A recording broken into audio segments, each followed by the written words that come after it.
He accidentally fell into the nuclear wastewater.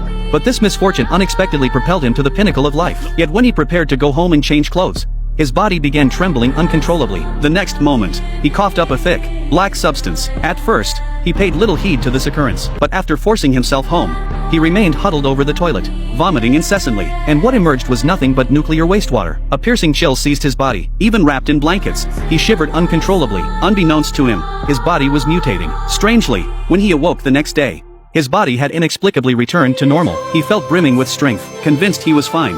He headed to work as usual, only to stumble upon a gang shootout. He was knocked off the 18th floor in an instant. At that height, a normal person would have died, but to his utter astonishment, Jeeg only remained unconscious for a few minutes, before suddenly waking from his slumber. Seeing this, Jeeg froze in shock, realizing the gangsters must still be upstairs.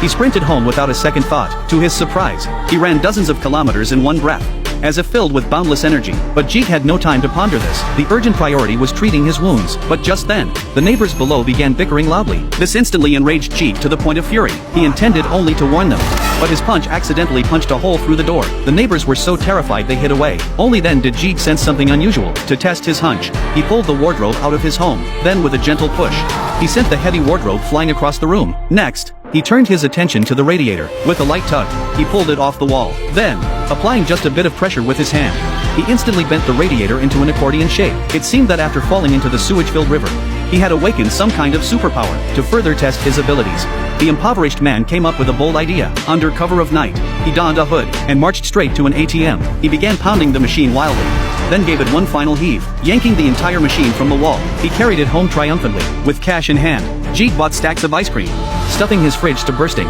Then he prepared to dress the wound on his shoulder. But to his utter astonishment, the old injury had miraculously healed. Moreover, his muscles had grown incredibly strong, as if a single punch could knock out a bull. Just as he was reeling from this shock, a piercing scream erupted from the neighbor's house. Curious about the commotion, Jeeg cautiously stepped outside. There he witnessed a thug bullying his female neighbor. Being an honest soul by nature, lacking the courage to intervene, he pretended to be passing by and headed downstairs. He lit a cigarette to calm his nerves, but the gang leader took issue with him, slamming a slap across his face, before dragging the neighbor back inside. In the critical moment, a man suddenly smashed through the window, none other than Jeeg, the one who'd been slapped. This time, he wouldn't let these thugs off the hook.